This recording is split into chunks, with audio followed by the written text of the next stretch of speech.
বরপেটাতে এসে আজ আমার বাবা আমার বিয়ে দিয়েই ছাড়লো। Hello everyone, I am Sherpashri and welcome to my 4th mini blog. আপনি এখানে বিয়ে ডেকোরেশন দেখে নিজেকে আমার বরের থেকে হ্যান্ডসাম দেখানোর চেষ্টা চালাচ্ছে, যদিও সত্যি এটাই। ঘুম থেকে ওঠার পর আমার প্রথম কাজ ছিল আমার রুম থেকে ভিউ দেখা, যেখানে দেখার কিছুই ছিল না। তাই ছুটে যাই আঙ্কেলদের রুমে। ওদের রুমে কোনো ভিউ দেখতে না পেয়ে ব্রেকফাস্ট সেরে বাপিকে না বলেই আমরা বেরিয়ে পড়েছিলাম রিলস বানানোর জন্য। আশা মিশেছে একটু রিলস না বানালে হয়। আর এই হলো আমার ক্যামেরার ভাই।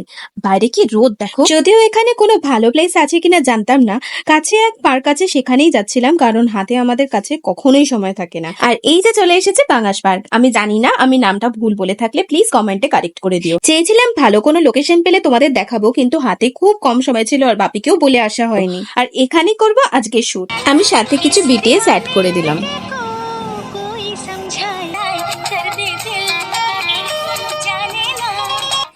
এই ব্রিজে শুট চলাকালীন বাপির বারবার কল আসছিল আর আমরা অনেক বকুনি খাচ্ছিলাম, কিন্তু রেস তো আমাদের কমপ্লিট করতেই হবে, তাই আমরা স্ট্রিটের ফায়দা নিলাম।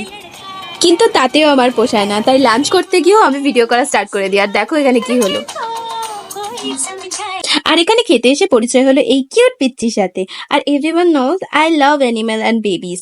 ওকে না কোলে নিয়ে আমি থাকতেই পারলাম না। খাওয়া শেষে হোটেল ফেরার পথে চোখে পড়লো এক নতুন ধরনের ফুল। কেউ যদি জেনে থাকো এটা কি ফুল, প্লিজ কমেন্টে জানিও। বাপির কথা বলার ফায়দা নিয়ে বাকি রিলস গুলো কমপ্লিট করার জন্য আমি ছুটে চলে এলাম হোটেলের উদ্দেশ্যে। And yes, this was my evening look.